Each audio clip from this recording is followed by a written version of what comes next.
It's unknown what Donald Trump's motivation is, as by this point it seems that none of the moves he makes are for the good of the country. Most seem selfing.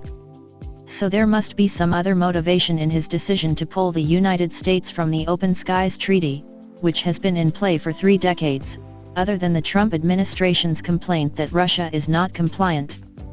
The treaty was originally put into play to allow mutual reconnaissance flights between the 34 countries in the agreement. The goal is to reduce the chances of an accidental war. Before flying to Michigan on Thursday, Trump spoke on the White House lawn and said the U.S. was leaving the pact because Russia had been in violation of it. Until they adhere, he said, we will pull out. The Pentagon said in the statement that the Trump administration would be issuing a formal notification Friday. The exit wouldn't happen immediately, as there is a 6-month window between the announcement and when it will finally take place. This means it will go into effect just after the presidential election. This is not the first pact with Russia that the Trump administration has pulled out of. A 1987 agreement over intermediate-range missiles was abandoned with claims of violations by Moscow. More famously, Trump also pulled out of a 2015 multi-nation nuclear agreement with Iran that has caused nothing but trouble. The reason for leaving that agreement was claims that Iran wasn't holding its end of the bargain.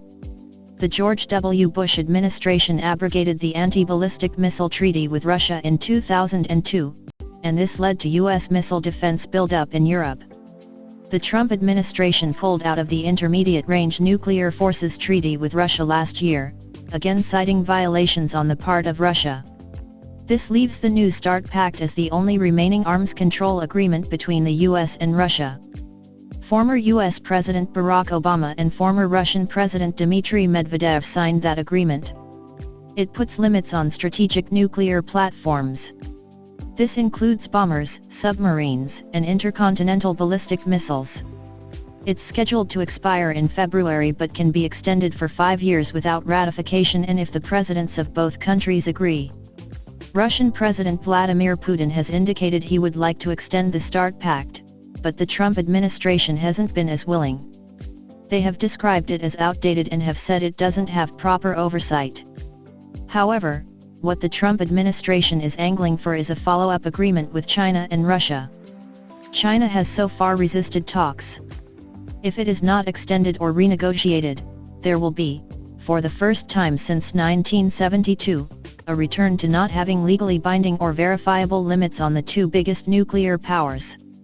There's a risk of forcing another divide between the US and European allies with the exit from the Open Skies Treaty. Some allies have urged the US to remain in the agreement regardless of the concerns of Russia not being compliant. Assistant Secretary of State for International Security and Non-Proliferation, Christopher A. Ford, said on Thursday that Russia had violated the agreement by restricting flights over the southern Chechnya region, the exclave of Kaliningrad, and along the southern border with Georgia. He also said Russia had denied flights over a military exercise last September. It's really regrettable what Russia has done to international arms control, said Trump's new special representative for arms control, Marshall Billingsley, at a Hudson Institute appearance on Thursday.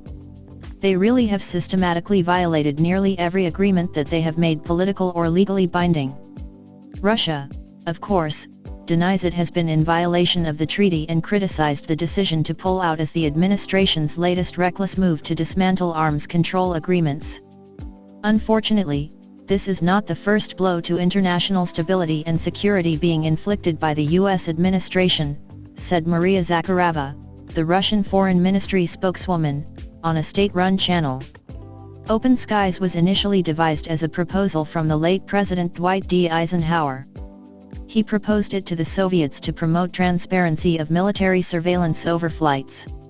While the Soviet Union rejected the offer, the late President George H.W. Bush brought it back, leading to the pact being signed in 1992 after the fall of the Soviet Union. The 20th nation ratified it in 2002, putting the agreement into effect. 34 countries are included in the treaty today. Each is allowed to conduct reconnaissance flights over the territory of the others. This can be done with short notice, with the goal being to obtain information about military activities. Before the announcement was made on Thursday, European allies were briefed during meetings with Pentagon and State Department officials.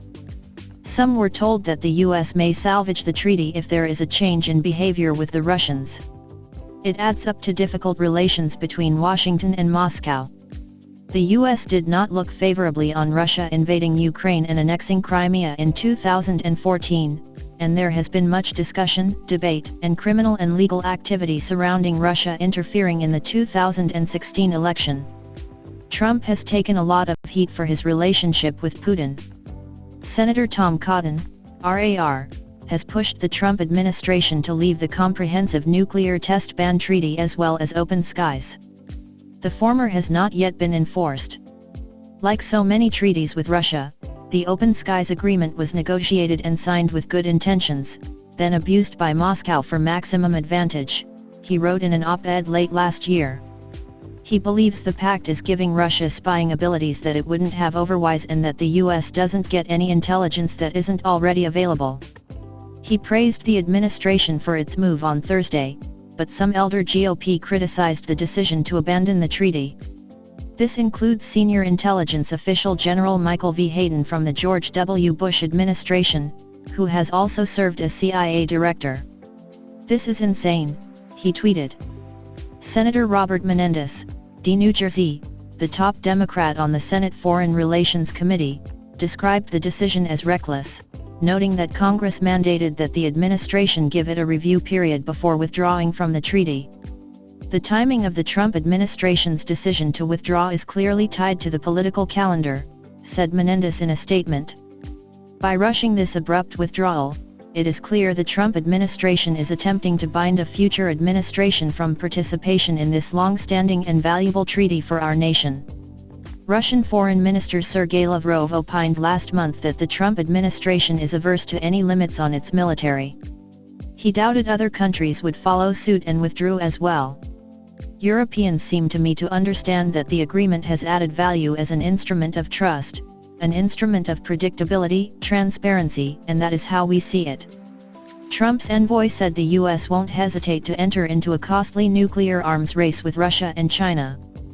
He added he'd agreed with top Russian arms control officials on when they would begin negotiations on a new agreement and that he was urging China to agree to this as well.